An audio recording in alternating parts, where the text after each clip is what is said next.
이제 징계가 중요한 게 아닙니다. 보직해임의 위기라면 무조건 보직해임부터 막아내는 데 집중을 하셔야 됩니다.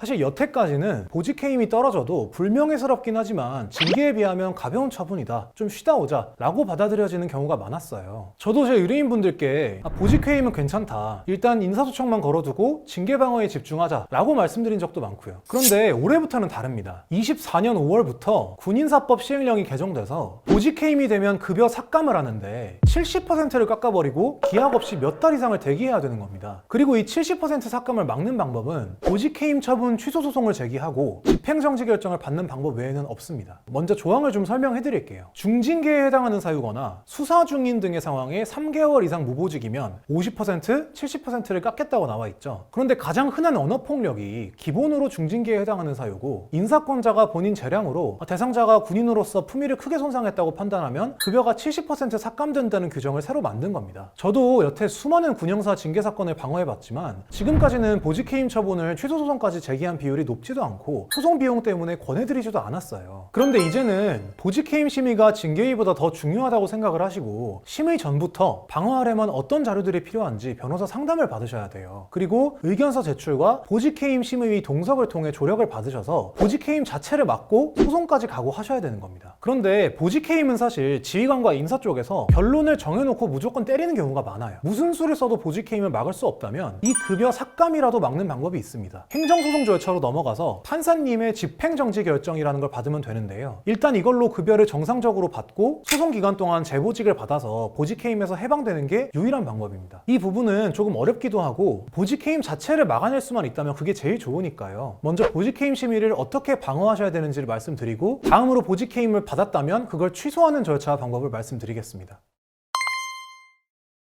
먼저 보직해임은 징계랑 굉장히 비슷해요. 법무에서 징계를 한다면 인사에서 하는 게 보직해임이라고 생각하시면 됩니다. 그런데 보직해임은 징계보다 훨씬 빨리 나와요. 임무 수행이 곤란한 대상자에 대해서는 적시에 바로 해야 된다라는 이유 때문인데요. 비위행위가 식별되고 며칠 안 돼서 인사에서 출석 통지서가 이렇게 날아옵니다. 먼저 출석 통지서에 기재된 심의 사실을 보면 실제로 그런 잘못을 한 경우라도 그게 사실 징계 사유일 뿐이지 직무 수행이 현저하게 곤란하다거나 그 보직을 유지하는 것 자체가 완전히 부적절하다, 이런 경우는 사실 많지 않아요. 그렇다면 가장 먼저 인정할 부분은 인정을 하고 그 심의 사실이 과장되었거나 왜곡된 부분에 대해서는 왜 잘못됐는지 법적 근거를 들어서 반박을 해야 되는 게 첫 번째예요. 징계 사유가 일부 있더라도 징계로 벌을 받으면 되는 것이지 임무 수행에는 지장이 없다는 취지의 변호인 의견서를 준비하셔야 되는 거죠. 또 당일에 변호사가 동석해서 심의위원들의 질문에 잘 방어를 하고 보직해임 사유가 없다, 이 부분을 철저하게 논증하면 보직해임 심의에서 기각되는 경우도 많이 있습니다. 이렇게 다투었는데도 만약 심의 결과가 보직해임으로 나오면 인사소청과 취소소송을 제기해서 법원으로 가져가야 됩니다. 저는 군인사법 시행령 개정 이후로는 보직해임 심의 통지가 날아온 날부터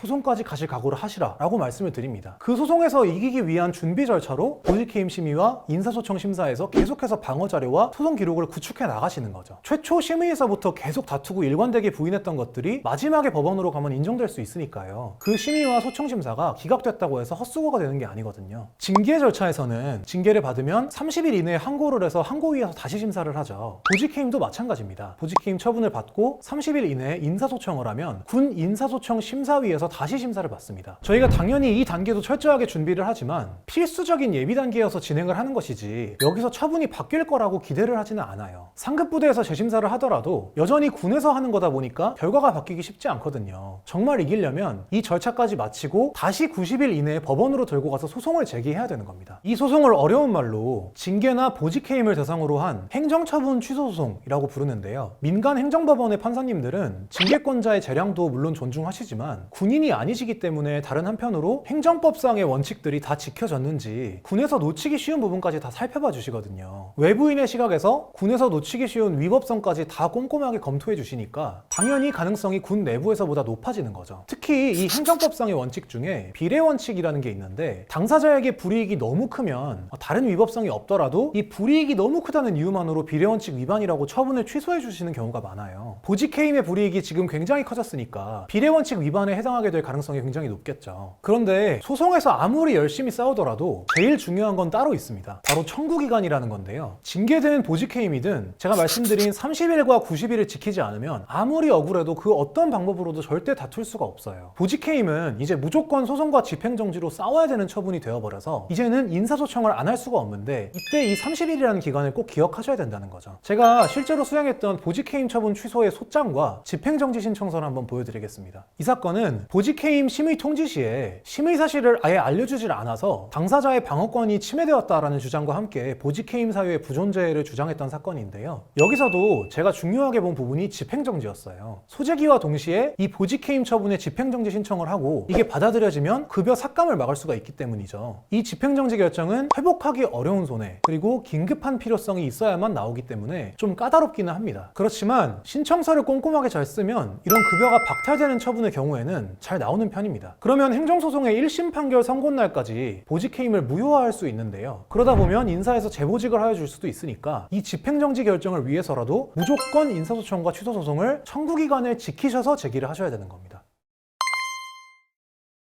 오늘은 이번에 바뀌는 보직해임에 대해서 방어하는 방법과 그 취소 절차를 좀 자세히 말씀드렸어요. 어려운 내용이 좀 많이 담겨 있었지만 그만큼 중요한 내용이기 때문에 꼭 알아두셔야 됩니다. 오늘 영상 내용 중에 궁금하신 점이 있으신 분들은 연락 주시면 제가 직접 상담해 드리겠습니다. 끝까지 봐주셔서 감사합니다.